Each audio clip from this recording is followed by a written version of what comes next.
Olá, meninos do 9º ano, tudo bom?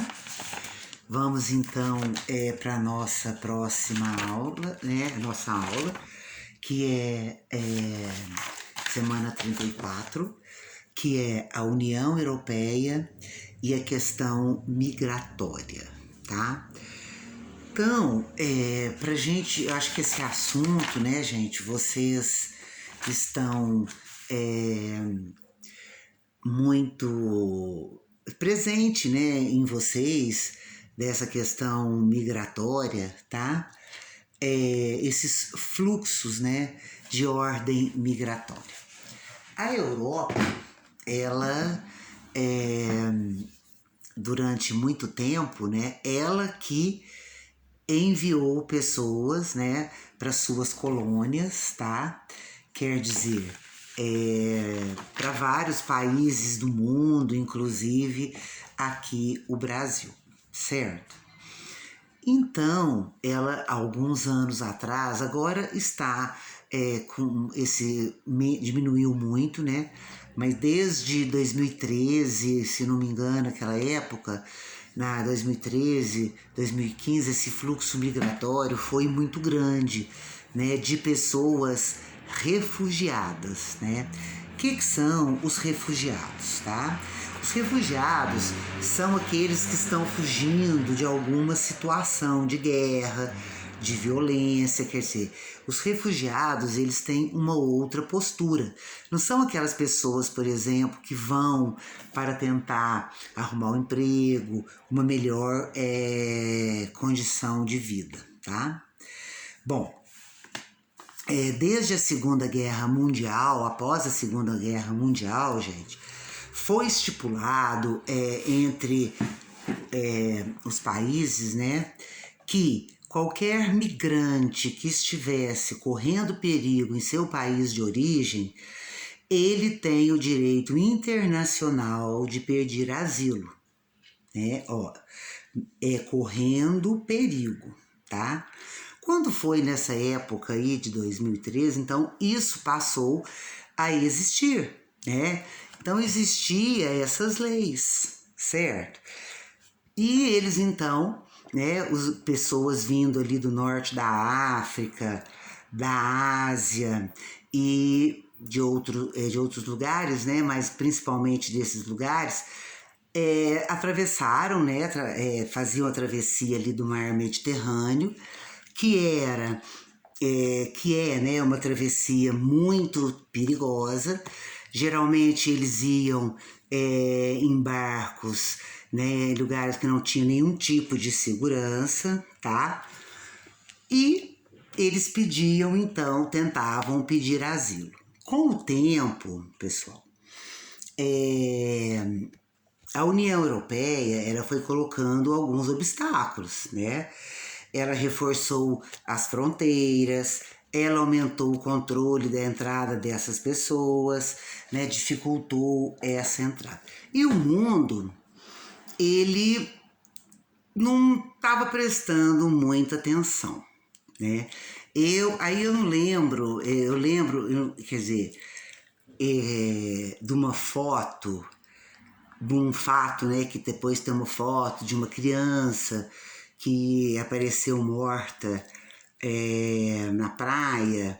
Então, a partir daquele momento, daquele fato, não sei se vocês se lembram, começou então uma movimentação mundial, né, para que desse uma solução, né, para tudo isso que estava acontecendo. E foram muitas pessoas, gente. Acho que de 350 mil a 500 mil imigrantes que chegaram na União Europeia. Muitos tentaram, não conseguiram, né? Morreram aí afogados, né, no meio, no oceano e tal.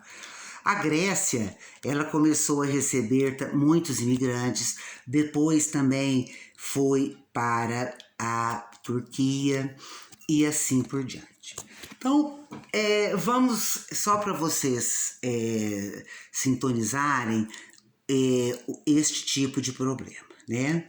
Então eu falei para vocês que na época das grandes navegações, até no século XIX, depois no colonialismo europeu, né, houve um grande fluxo migratório para essas colônias. Quando termina a Segunda Guerra Mundial, havia, né, terminou uma guerra, morreu muitas pessoas, então havia uma demanda muito grande de mão de obra para a Europa. Então eles incentivaram essa migração após a Segunda Guerra Mundial, não é o fato de 2013, não. Então vieram pessoas da Índia, do Paquistão, né, da África e assim por diante, né? E quando foi em 1990, quando termina e o tempo passa, termina a questão da Guerra Fria, esses países, né, principal o da Europa, eles já tinham atingido um patamar de um certo desenvolvimento. Então, o que acontece? O cenário muda.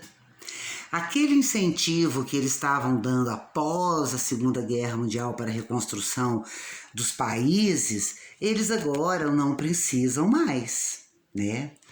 Então, a economia já estava recuperada e eles começam, então, a colocar certos obstáculos para essa imigração, né? Então, qual que era os principais problemas que eles viam? Esses imigrantes chegando, né? Uma concorrência, uma ameaça cultural.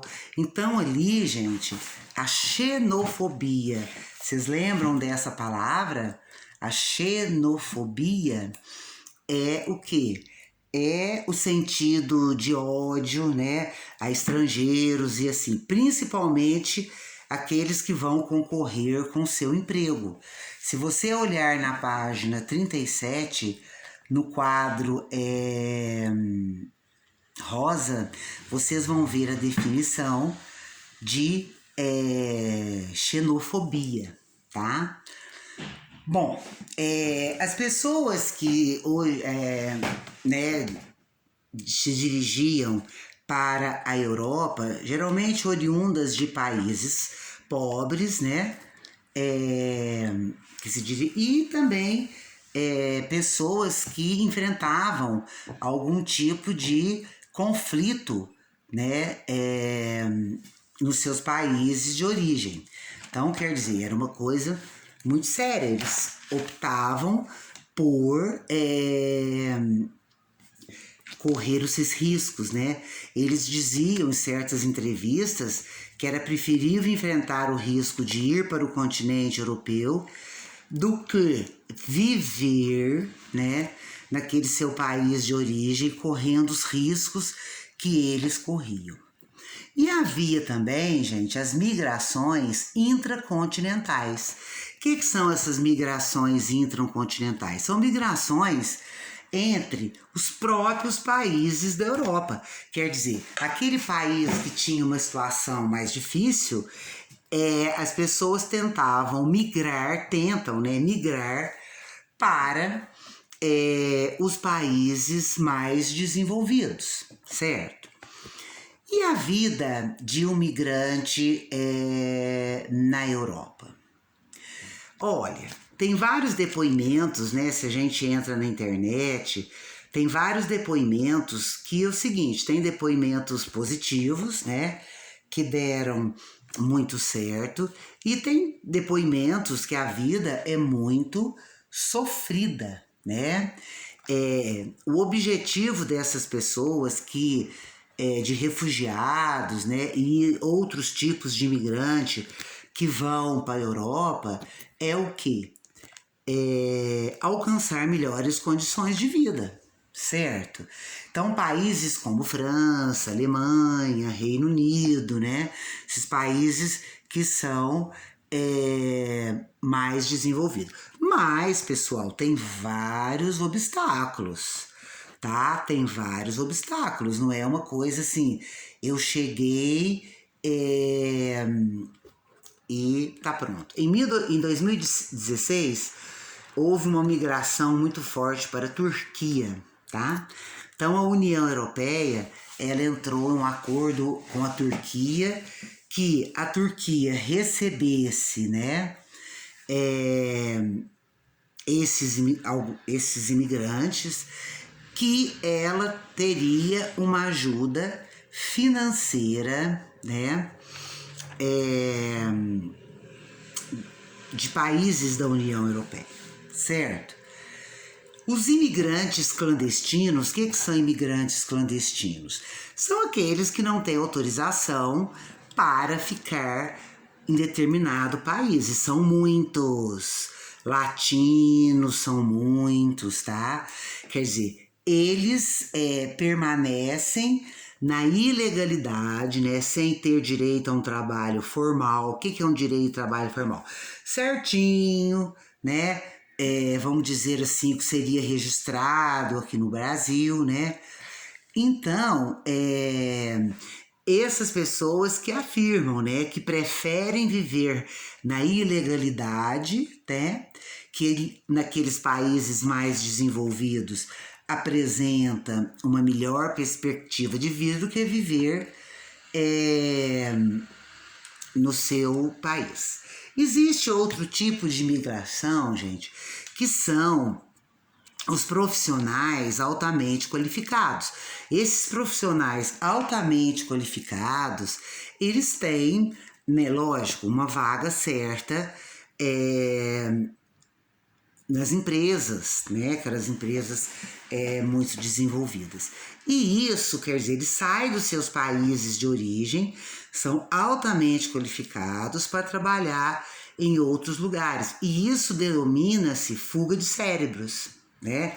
Então, o que é fuga de cérebros? É uma pessoa altamente qualificada que, ao invés de colocar essa qualificação, essa experiência e esse conhecimento no seu país de origem, ele vai colocar tudo isso em outro país. Então, quer dizer, é a fuga de cérebros, tá?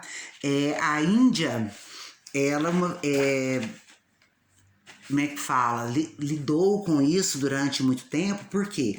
Porque ela ajudava universitários, por exemplo, a estudar em outros países, principalmente na Inglaterra e tal, e depois esses universitários, as pessoas que estavam qualificadas, não voltavam. Então ela começou a fazer uma política diferente. Tá? Um acordo, eu ajudo, mas você volta, porque você vem pôr o seu conhecimento aqui. Existe na Europa, chamado espaços Schengen, eu falo Schengen, tem pessoas que falam diferente, que alguns países da União Europeia que pertencem a esses espaços Schengen, que permite a livre circulação de pessoas. Não precisa de passaporte, mas só de pessoas, mercadorias não. E isso anda gerando algumas controvérsias, né, entre a política toda, porque tem pessoas que aproveitam, né, dessa falta de burocracia e vai para outro país para também arrumar emprego. Nós temos a migração e a questão demográfica. Existe um sério problema na Europa, em alguns países, ou na maioria, dessa questão demográfica, tá? Como o controle de natalidade é feito há muito tempo na Europa, nos países desenvolvidos, o crescimento vegetativo, né, que é a diferença entre o nascimento e óbitos, está quase zero, tá? Porque a expectativa de vida em países desenvolvidos é muito alta, e essas pessoas, quando vão ficando mais velhas, elas já estão aposentadas, então não estão trabalhando, então elas vão receber uma aposentadoria por muito mais tempo, né? E por outro lado, a taxa de natalidade também, pela questão como é que fala, do controle de natalidade, é quase zero. Então está ficando assim um buraco entre em alguma fase de vida de mão de obra, tá? Então, o que eles estão tentando fazer? Eles estão, às vezes, incentiva, né, alguns fluxos migratórios, mas de pessoas especializadas, né, que tem um certo nível. Eles não estão querendo aquele totalmente sem especialização, né, por enquanto. Por exemplo, existe na França, né, que uma política incentivando os casais terem mais um filho, tá? Se eles têm 2, mais um filho. Como que é essa política? Eles sustentam, eles pagam as escolas até uma certa época para que esse buraco, né, entre os aposentados e a falta de nascimento, esse buraco de mão de obra, não fique tão grande durante muito tempo, né? Porque isso já está acontecendo, tá, pessoal? E a questão da previdência, quer dizer, você pagar a aposentadoria, porque quando você aposenta, você deixa de contribuir, né, para a previdência. Então agora é ela que vai te pagar, tá? A previdência, ela não tá fazendo nada demais, você já pagou a ela. Então agora ela está te ressarcindo, tá? Então, na verdade, é isso aí. Aqui no Brasil, gente, nós temos um problema com a previdência, tudo. Mas esse vácuo, esse buraco entre a taxa de natalidade e os aposentados vai chegar para nós, né? Porque as pessoas estão tendo menos filhos e a nossa expectativa de vida também aumentou. Então vai chegar um tempo que vai ter esse buraco, né? A questão da previdência já é um problema, né? No entanto, que houve grandes mudanças aí, né, no começo do governo Bolsonaro, que foi aprovado, sobre as aposentadorias. As pessoas agora vão contribuir mais, vão aposentar mais tarde e assim por diante, né? Por conta dessa questão também da expectativa de vida, as pessoas vivendo mais, vão receber mais tempo, aposentadoria, já aposentaram mais cedo, então houve essa mudança. E não é só no Brasil, tá, gente? É como vocês viram aí na Europa também. Bom, beijos para vocês e até a próxima aula.